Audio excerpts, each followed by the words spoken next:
तुला जर तसं वाटत असेल त्यांच्याबद्दल तर त्यात काही गैर नाहीये. नाही पटत एखाद्याचा स्वभाव आपल्याला, त्यात काय. खरं सांगू का, नाही म्हणजे दाभोळकरांकडे बघता ते थोडे हेकेखोरच वाटतात. आहेतच.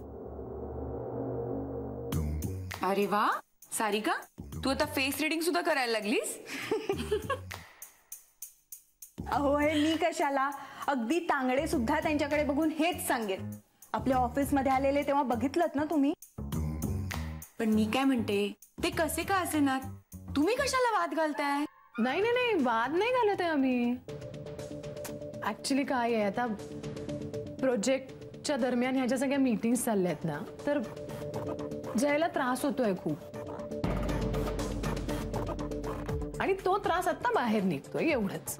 रजनी प्लीज. अगं तुला मी त्या दिवशी सांगितलं ना, आम्हाला डिनर ऑफर केला मीटिंग नंतर.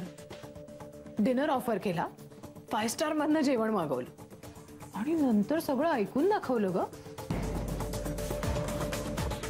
म्हणे या अशा एक्सक्लुसिव्ह डिशेस खाण्याची एक. Rajani please please.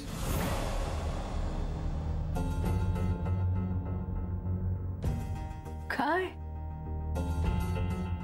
ते काय ऐकतायत का इथे कुठे उभे राहून? इथे बोलायला काय प्रॉब्लेम आहे यांच्या समोर? माझा ऐकशील? तुझ्या मनात जो हा राग आहे ना त्यांच्याबद्दलचा, तूही बोलून टाक सगळं, बरं वाटेल तुला. सर माझ्यावर नको चिडूस जय, प्लीज. जय, तू इतका चिडलास त्यांच्यावर? काका, जय आहे म्हणून ना, खरं सांगते मी तुम्हाला, बाकी कोणीही एवढं सहन केलं नसतं. आणि ऍक्च्युली मला वाटतं जय सुद्धा ह्याच्या पुढे नाही सहन करू शकणार. कारण हिला काय झालं? आपण बोलतोय ना इथे आपल्या कामाबद्दल. मी जरा तुझी बाजू घेतली, तुझ्या बाजूने काही बोलायला लागले की हिचं डोकं फिरतं. बरं ते प्रिंटआउट बघतो